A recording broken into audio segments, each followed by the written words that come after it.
Hi everyone, this is Milena from Bump-Leads. I'm here with Jovana from Bump-Leads, and this is part 2 of our rebranding video. So this is our second video together, and we're so excited to do this video with you and share some expertise, well, not so much expertise, but some experience, I should say, about us going through a rebrand. How did Bump-Leads go through a rebrand? So let me just look at the notes for today's video. 1 second. So today we're going to cover how we transition from our old brand to the new brand and the steps we've taken to undergo the brand revamp. And we're going to talk about our website and how we are looking for a graphic designer to help with social media posts and changing all these graphics. And something else that's relevant to you, maybe if you're listening, what else we could ask our branding agency to give us, because this, you're going through this whole process of rebranding, but at the end of the day, what are some tangible things you can get from the branding agency? And then Jovana is going to talk about some opportunities that you might have just because you're going through the rebrand, because every brand change is an opportunity to acquire new customers, and you can send them emails and keep them in the loop. And as Jovana said, we have already involved our best customers in giving us feedback for this rebranding exercise that we're going through at the moment. Is that all, Jovana? Is that all we're going to cover today? I think definitely what you said. We'll be talking about the how of rebranding. How do we transition? So in our first part, we talked about the why we decided to rebrand, and today is like, how do we actually change? And I know there is, when I was talking to a few clients, they all have a bit of fear, to go from their existing look and feel to a new look and feel, and this fear of how are their clients going to perceive them. So this is, something very valuable that we can share. Okay. And we are open and transparent, and I think that is going to be helpful as we talk about the journey of our evolution in this space. Great. I'm glad you pointed out the journey that we are going through with our brand, because we mentioned something in the last video that, Bump-Leads has been around for, 5 years now? And yes, in those 5 years, we've gone from a very basic, or we didn't know anything about branding, from basic logo, I guess, and the brand overall, to something that's more sophisticated, I think, now. And it's almost like the simple is now the sophisticated brand, So what I wanted to do, if we can, I'll try to share my screen. Just bear with me for a second. Because this is going to be, this is on YouTube, on our YouTube channel. You guys can check it out. Or, you can listen, if you're listening to it on the podcast. You can just hop on to the YouTube channel, which is Bump-Leads YouTube channel. Yes, thanks for that. I forget that this is going on the podcast as well. Okay, I'll share my supposed screen. To release it. Yes, just bear with me. So what I'm going to, so maybe it's a good idea to talk about the actual document. Okay, and I'll hit share screen now. I had to close all the other windows, Facebook and stuff. No, just joking. All right, so this is, so for people who are watching the video, you can now see, what am I looking at? 3 different logos. So I'm going to talk about these 3 different squares. For those of you listening, I can just explain that the first logo was a bit, it was too wordy, text heavy. There was maybe retro look. Maybe retro vintage. Look. Vintage, and was it really what Bump-Leads was about? It was a brand new... I have no idea what it was about.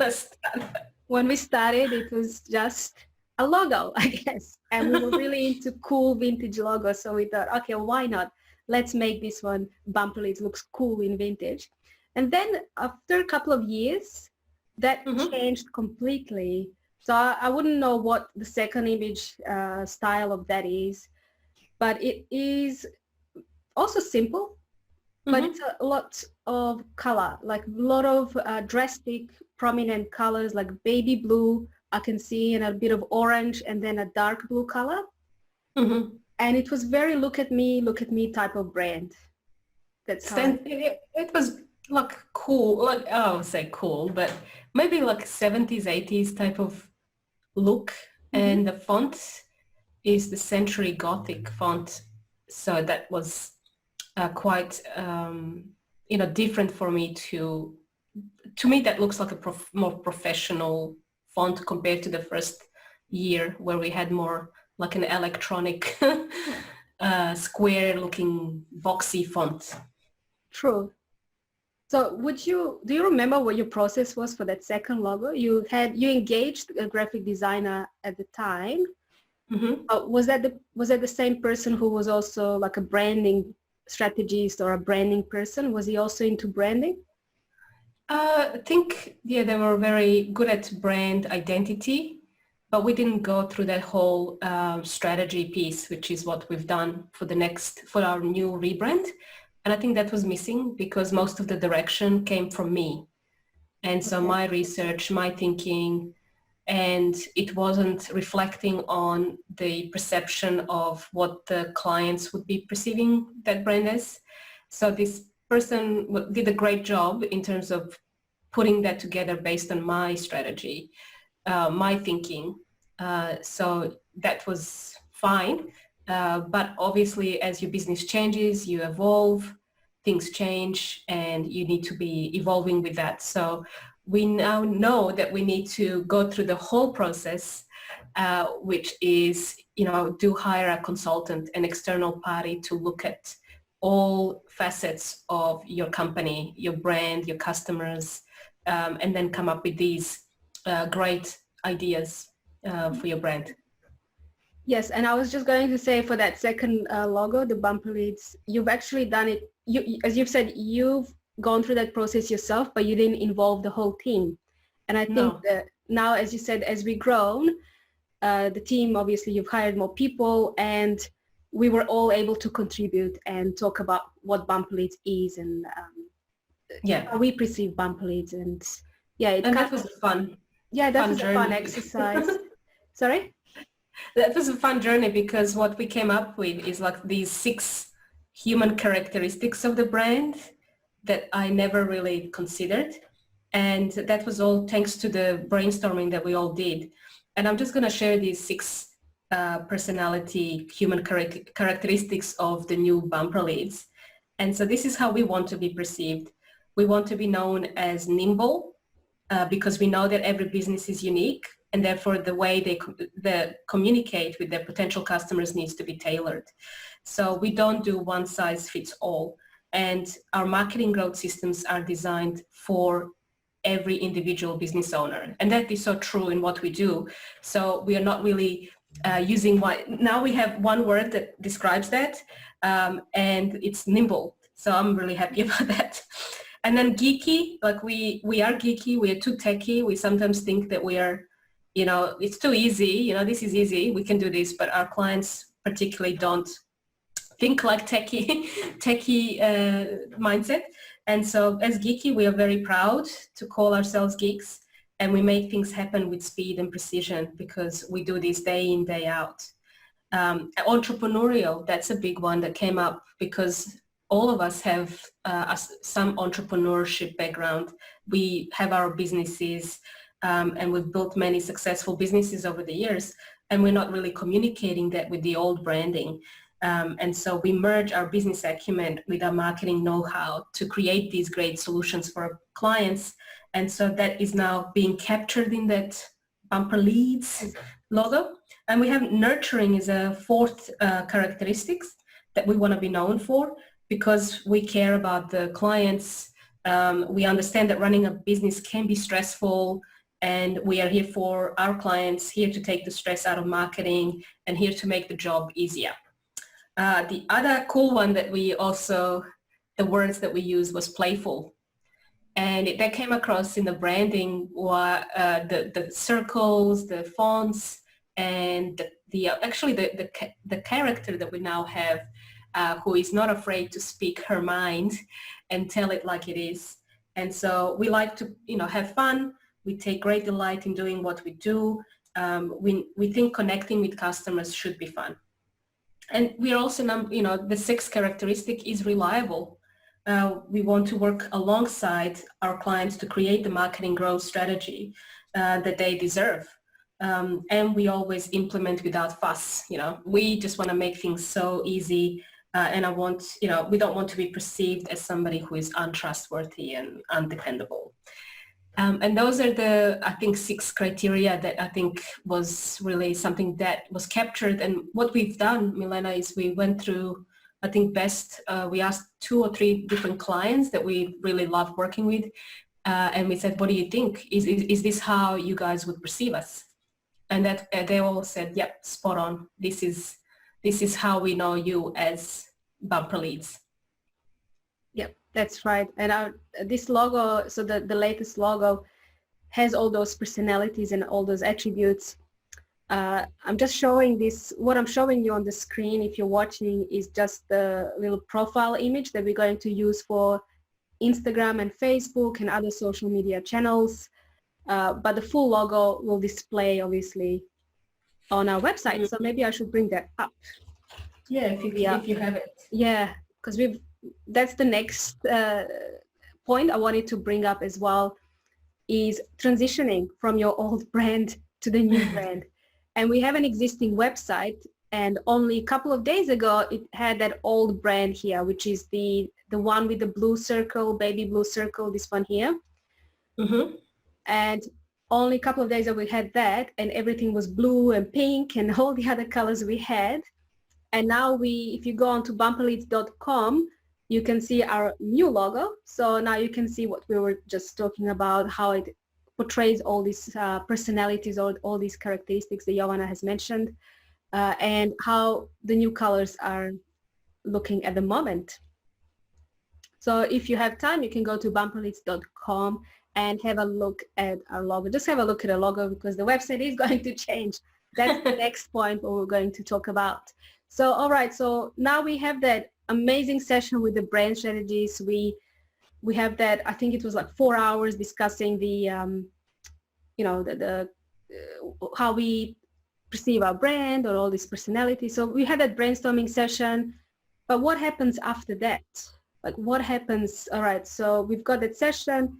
Now they're doing our brand identity, providing us with assets like logo, social media design, website design, how it will all look and how it will actually be in line with our new values and new characteristics. What should a business owner do next? Because that's kind of the step we are in at the moment. Mm-hmm. We need to get all the images. We need to Where do you start? Yeah, where do you start, and who does it for you? Do you want to maybe touch on that? I'm just going to stop sharing the screen. Yes, I mean, we have, it's a good question. I think what happened after the strategy was to construct an actual like a guide or brand guidelines, and it's the brand identity pack, which had all the what is okay to use in the brand, what colors, what fonts, what is not okay to use in the brand. And so that becomes a guide for any graphic designer can pick it up and should know how to design according to your guideline. So for example, with us, we had circles because we liked organic shapes. So there's a few circles. There's also this other perception that we wanted to be perceived as expert and strategic. And so in that guide, they showed it as squares. There's some blocks and different colors that determine that we are experts in what we do. And so then we have to do photography.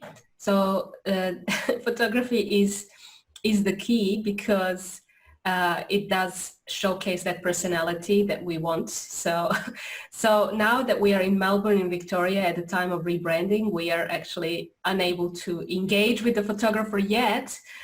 So we are going to be waiting probably for maybe 3 months before we can do our professional photography. In the meantime, we have to make some decisions. And so we have some placeholder images and things we can use. We're also even thinking to use our clients' professional photographies because they already have them on the website. So we could optimize that. And yeah, from there, who do we engage? I think graphic designer. Sometimes we had for social media, for example, we were thinking that maybe our team can do something creative as a fun task. So, you know, making those Instagram tiles and Facebook banners and all that stuff, that can be done in Canva, very simple, and following the guidelines, the fonts, the images and everything.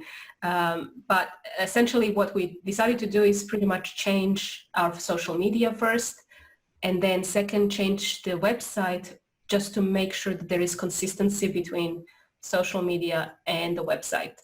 But even though the website isn't perfect, it's not what the brand guidelines say, we still want to be actually showing people that if you land on our Instagram or Facebook, you are actually landing on the website that looks very similar to that.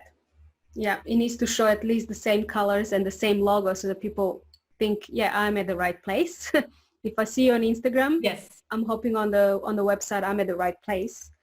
And another thing I wanted to mention is the files that we would normally get like transparent images, something like logo with a transparent image, because you'll be using it on different areas, you know, different backgrounds, and just making sure that you follow the branding guidelines in whatever you do with social media. So I think as a minimum, sorry, is that we should have the transparent PNG and JPEG, and then the editable files like Adobe Illustrator or InDesign or whatever designers use. Sometimes these files are what designers tend to prefer if you want them to design. If you're outsourcing this to a graphic designer, they prefer some of these editable files. They're not going to change your look and feel. They're just going to make sure that the resolution and all the measurements and everything fits with the design accordingly. Yeah, that's right. And you mentioned something about getting the team involved in doing social media. That's right. It's so interesting you said that, because we were looking for all these graphic designers. Oh, we just want to create a, like a template that we can use on Canva. We just want to put text on it. And then our team members a couple of team members have decided, you know what, we can do this for you. Like they were really excited to do that creative part. Like they were really excited to participate in doing the social media. So if you have, in your business some downtime, you can get your team to maybe participate and help you out with the social media, because it does take time to do social media. It's so time consuming, but we also have a few people interested in updating the internal documents too. That's right. That's part of branding. That's right. We didn't even mention that. Internal documents. We didn't talk about, because our new brand we should be talking about is the fonts. That was a revelation in itself. That's a challenge. Yeah, you have to buy. So number one, you have to buy the fonts, and then it's the license that you have to have for the font. So you have to buy a web font that you're allowed to use. And when you buy web fonts, you only have certain number of impressions per month. So it could be 10,000, 100,000 or 1 million. So the licensing is very much controlled. And then we are, in our business, we use Google, G Suite, and we find that we actually can't import our custom fonts. So we can't use them in our internal documents. And so when we consulted our branding gurus, they said, that is very common. We should really just stick with either Arial for any internal documents, which is very common on every platform, or Helvetica font, which is also very widely used. So if we just choose one of those and that's consistent, then our branding will be okay, will be protected. But for external marketing, so your social media, your website, we should really keep that custom font as much as possible. Yeah, anything that can stay on graphics or images, it should really have the custom font. Thanks for reminding us about the challenges of going through Rebrand, because it's not always a smooth process. What I wanted to mention also is you kind of said characteristics of brand, and you've read out our brand personality. how do we display playfulness? So that was one of our values or one of our characteristics for the brand. And I really wanted to touch on that because it's very unique in the way we are displaying playfulness as part of our brand. So playfulness is one of the characteristics for, we imagine the brand being a person, we imagine it's like having a friend, so what would they be like? And if they are playful, because that's one of our things that we raised with the branding strategies, if they are playful, how do we portray that? Can you tell us about that? Through images, but we also, what we decided to do is have a character, have a little mascot for the brand, and her name is Samantha. And she's going to be a little cat that pops up now and then, and she is the one who basically tells you the truth. She'll tell the truth. She'll say things that we probably would never say to our clients in the manner that she does. She's very straightforward. She's very upfront. And we had so much fun around making that copy, when we're writing for social media or updating anything. It actually makes it easy to come from a third perspective, coming and writing from a cat perspective. And it's also something that we have not seen in other agencies. And, we have seen it in other software companies. People do tend to use mascots, but, not in the agency environment. They haven't seen it. So this is definitely like a point of difference, and it really captures our personality there. It's fun. It's fun to have Samantha on board, and we really do have Samantha as she's an office cat. She does exist, but for the brand purposes, we have her in a kind of cartoon-looking image character. Yeah. So keep an eye out on on Samantha's. She's going to make an appearance in social media, everywhere on social media. She's going to make an appearance on the website as well when that's done. Mm-hmm. And again, we are so excited. I think that's one part of why we are so excited about going through Rebrand, because we have this little character that we can play with and we can use to communicate with our customers in a very different way, in a fun way, obviously. Yes.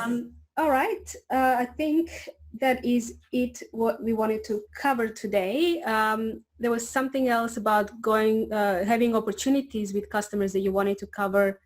Maybe what it means to have a new brand, and if you wanted to attract new customers, or maybe re-engage the old customers.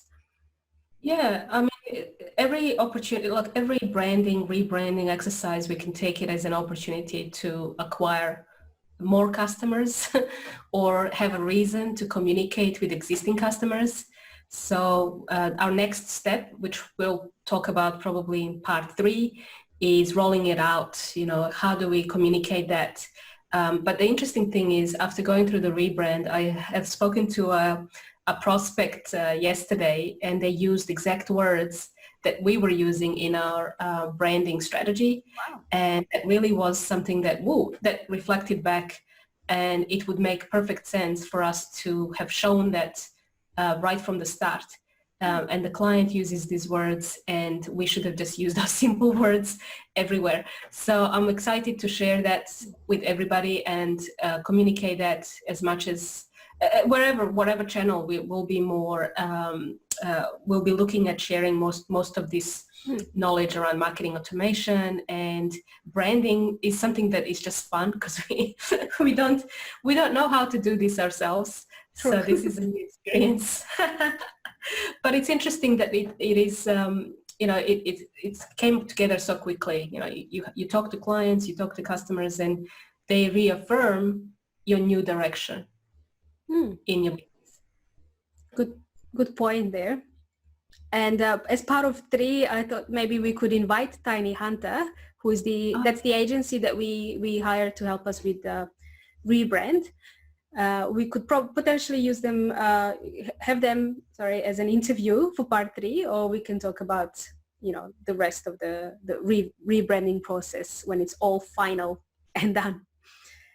So keep your ears and eyes opened anyway, guys. And I think that we should make it a wrap for this part 2. Yeah, I think we've definitely shared quite a few gold nuggets for our listeners and watchers or viewers. Everyone.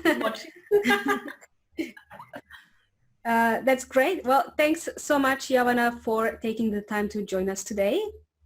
And I shall speak to you later on the phone. All right. Take it easy. See ya. All right. Thanks. Bye.